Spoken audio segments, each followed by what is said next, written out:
الخرسانة الرومانية ولا الخرسانة الحديثة؟ مين فيهم أحسن؟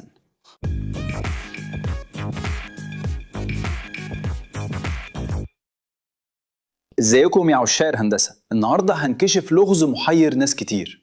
هل فعلا الخرسانة الرومانية أحسن من الخرسانة الحديثة؟ في كل مكان بنشوف الآثار المدهشة للإمبراطورية الرومانية، المدرجات والقنوات المائية والمعابد ومبنى البنثيون العظيم بقبة ضخمة، وكلهم صامدين قدام الزمن بقوة. قدام كل المتانة دي طبيعي يجي في بالك السؤال: إزاي المباني دي اللي اتبنت من حوالي 2000 سنة لسه واقفة، في حين إن بعض المباني الحديثة عمرها بيكون أقصر بكتير؟ الملاحظة دي بتخلي ناس كتير تقول إن الخرسانة الرومانية أحسن من بتاعتنا بطريقة ما. بس يا ترى المقارنة دي عادلة ودقيقة من الناحية الفنية؟ تعالوا نشوف إيه اللي بيخلي كل واحد من المواد دي مميز، وإنهي واحد فيهم بيتفوق في جوانب معينة. عشان نفهم الموضوع ده لازم الأول نعرف يعني إيه خرسانة في الأساس.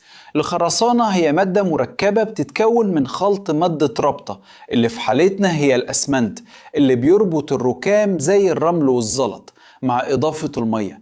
السحر بيحصل لما المادة الرابطة بتتفاعل مع المية وبتكون عجينة بتجمد وبتلزق الركام مع بعض وبتعمل كتلة صلبة وقوية. بس ازاي الرومان قدروا يعملوا الانجاز ده قبل قرون من الهندسة الحديثة بتاعتنا؟ طيب، الخرسانة الرومانية اللي كانت معروفة باسم اوبوس سيمنتيكيوم ما كانتش بتستخدم المادة الرابطة او الاسمنت اللي احنا عارفينه النهاردة.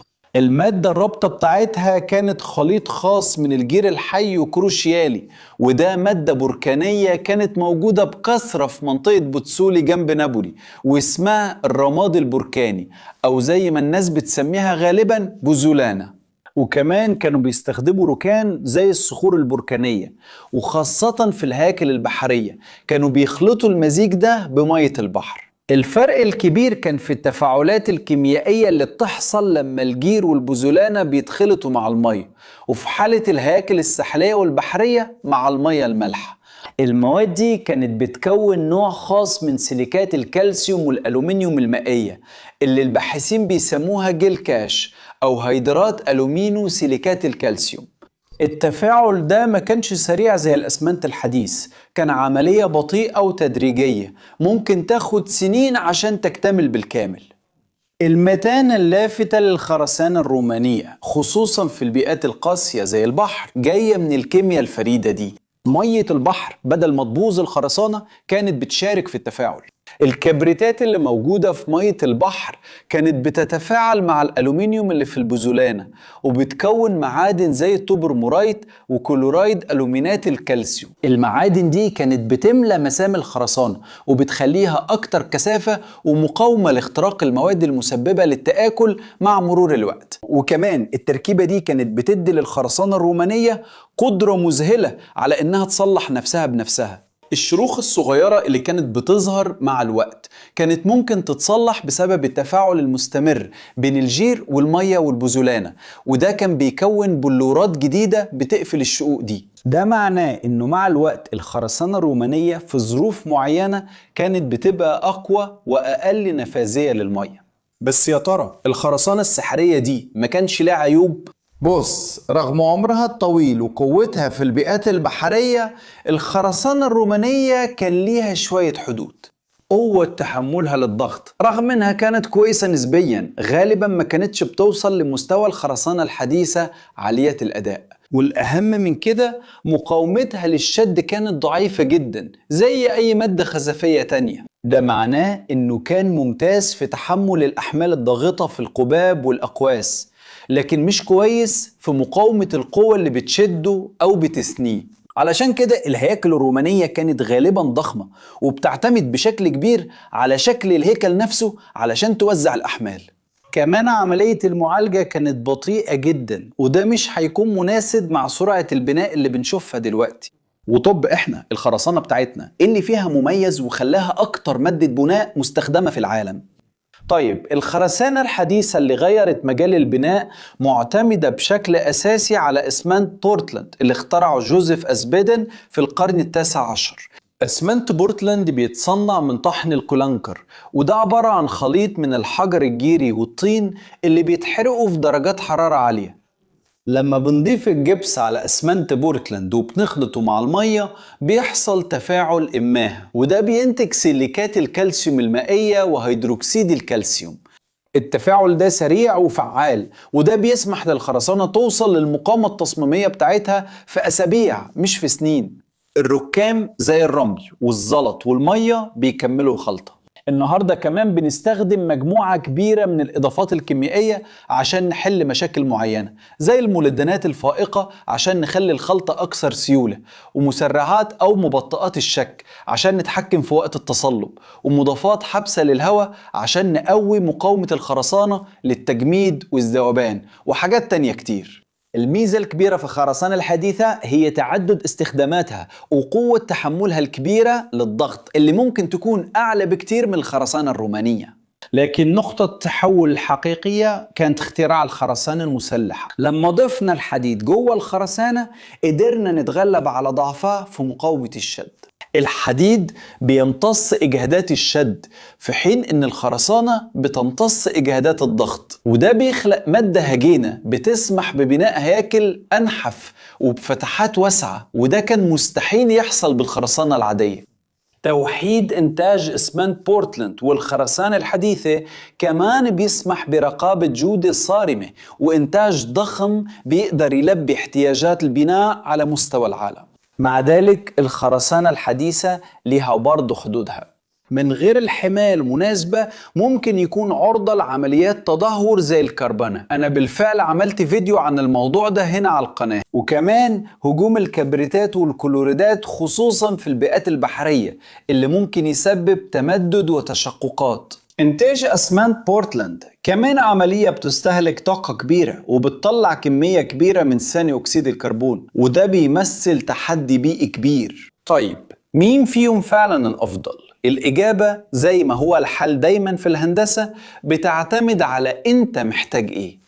بالنسبة للمتانة على المدى الطويل في البيئات القاسية زي البيئات البحرية، هنا الخرسانة الرومانية شكلها ليها أفضلية. الكيمياء بتاعتها اللي بتتكون ببطء وتكوين معادن مستقرة خصوصا مع البذلانة ومية البحر بتديها قوة وقدرة على الإصلاح الذاتي اللي صعب تتقلد في الخرسانة الحديثة من غير إضافات مخصوصة وتصميم دقيق. دلوقتي بالنسبة للقوة الميكانيكية زي الضغط والشد، الخرسانة الحديثة بتتفوق أكتر.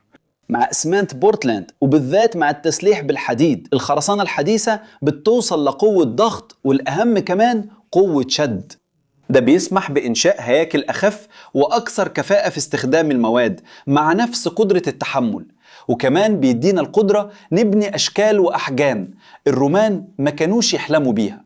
لما سرعة البناء بتكون هي العامل الحاسم، الخرسانة الحديثة ملهاش منافس. سرعة معالجتها وتوحيد معاييرها بتسمح بمشاريع بناء ضخمة وفي وقت ضيق، وده ضروري لعالمنا النهاردة، والرومان ما كانوش عندهم نفس القدرة دي. الضغط الزمني اللي بيجي مع جدول تنفيذ المشروع، وبرضه في مرونة الاستخدام، الخرسانة الحديثة بتتفوق من تاني. مع مجموعة الإضافات الكبيرة احنا بنقدر نصمم خرسانات لمختلف الاستخدامات، من خرسانات عالية المقاومة لحد خرسانات خفيفة أو خرسانات ذاتية الدمك أو ليها مواصفات جمالية معينة. من ناحية التأثير البيئي، إنتاج الإسمنت البورتلاندي مسؤول عن جزء كبير من انبعاثات ثاني أكسيد الكربون على مستوى العالم.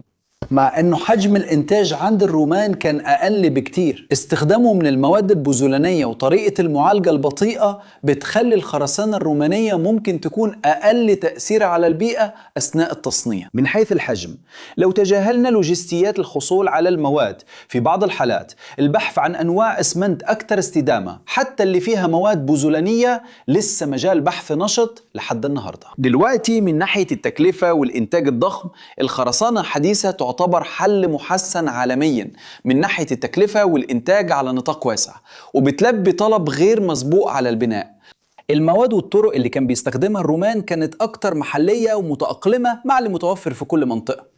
الفكرة إن الخرسانة الحديثة بتفشل بينما الرومانية بتستمر. كتير من الأحيان بتتجاهل السياق. الهياكل الرومانية اللي فضلت لحد دلوقتي في الغالب كانت أعمال ضخمة ومعمارية متصممة علشان تعيش لفترة طويلة، وغالبا كمان في بيئات جافة ومستقرة، واللي كانت في بيئات بحرية فضلت عايشة بسبب الكيمياء الخاصة دي. وكمان الهياكل دي ما كانتش متصممة علشان تتحمل نفس الأحمال أو نفس الأشكال الهندسية اللي بنطلبها النهاردة. الخرسانة الحديثة لما تتصمم وتتنفذ وتتعمل لها صيانة كويس ممكن كمان يكون ليها متانة استثنائية، بس غالبا بيتعرض ظروف أقصى ومتطلبات أداء أعلى ودورات حياة متصممة تكون أقصر، خصوصا في البنية التحتية زي الكباري والطرق. فشل بعض الهياكل الحديثة بيكون غالبا نتيجة أخطاء في التصميم أو التنفيذ، أو سوء جودة المواد، أو نقص الصيانة، أو التحميل الزايد، مش بسبب عيب جوهري في المادة نفسها.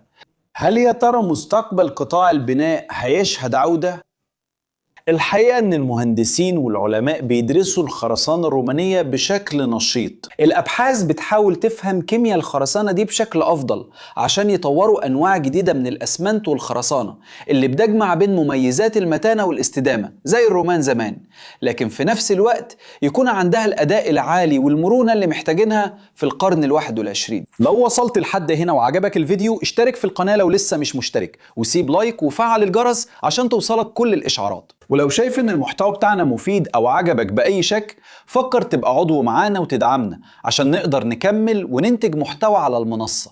ونذكرك في فيديوهاتنا، ولو انت فضولي وعايز تعرف اكتر عن الكورسات اللي بنرشحها هنا على القناة امسح الQR كود اللي جنبك او ادخل على اللينك في وصف الفيديو عشان تقدر توصل لفرص كتير تطور بيها مهاراتك اللي هتفرق معاك في شغلك.